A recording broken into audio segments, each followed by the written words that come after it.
పార్వతీపురం మన్యం జిల్లా కేంద్రంలో మాజీ ప్రధాని భారతరత్న అటల్ బిహారీ వాజ్పేయి విగ్రహావిష్కరణ కార్యక్రమం ఘనంగా జరిగింది. నవీరి కాలనీ వై జంక్షన్ వద్ద ఏర్పాటు చేసిన వాజ్పేయి విగ్రహాన్ని బీజేపీ రాష్ట్ర నాయకులు పివిఎన్ మాధవ్, ఎమ్మెల్యే బోనెల విజయచంద్ర కలిసి ఆవిష్కరించారు. బీజేపీ జిల్లా అధ్యక్షులు ద్వారపురెడ్డి శ్రీనివాస్ ఆధ్వర్యంలో ఎమ్మెల్యే విజయచంద్ర క్యాంపు కార్యాలయం నుండి వై జంక్షన్ వరకు భారీ బైక్ ర్యాలీ నిర్వహించారు. వాజ్పేయి గొప్ప మహనీయుడని, ఆయన కృషి వల్లే దేశవ్యాప్తంగా రోడ్డు కనెక్టివిటీ మెరుగుపడిందని మంత్రి సంధ్యారాణి కొనియాడారు.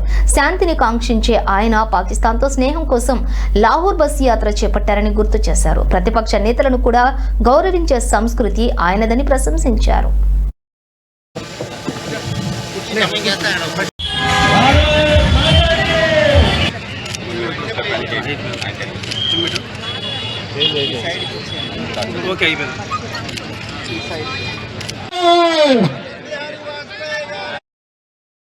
అందించిన మహోన్నత వ్యక్తి,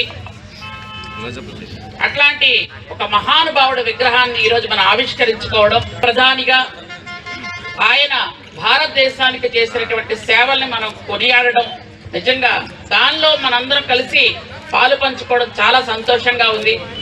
ఈరోజు ఈ కార్యక్రమానికి సభాధ్యక్షులు మా సోదరులు బీజేపీ జిల్లా పార్టీ అధ్యక్షులు శ్రీనివాస్ గారికి, ఈ కార్యక్రమానికి విచ్చేసినటువంటి మా సోదరుడు రాష్ట్ర బీజేపీ అధ్యక్షులు మాజీ శాసన మండలి సభ్యులు మాధవ గారికి, నాతో పాటు విచ్చేసినటువంటి కురుపాం శాసన సభ్యురాలు ప్రభుత్వ విప్ అయినటువంటి సోదరి జగదీశ్వరి గారికి, స్థానిక శాసన సభ్యులు సోదరులు విజయచంద్ర గారికి, పాలకొండ ఆ పేరు తెలియని వాళ్ళు ఎవరు ఉండరు.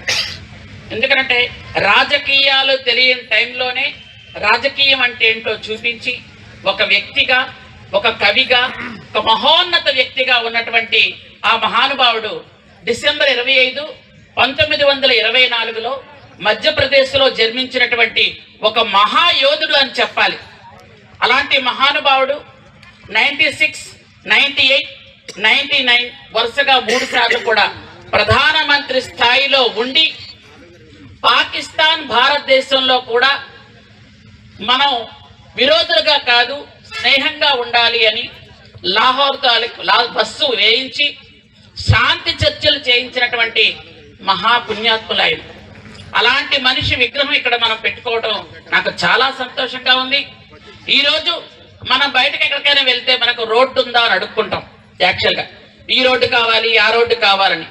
ఆ రోజుల్లోనే జాతీయ రహదారులు అంటే ఎలా ఉండాలి అని, సువర్ణ చతుర్ముఖి అని జాతీయ రహదారులు వేయించినటువంటి ఒక మహానుభావుడు ఎవరు అంటే అటల్ బిహారీ వాజ్పేయి అని గర్వంగా చెప్పుకోగలం.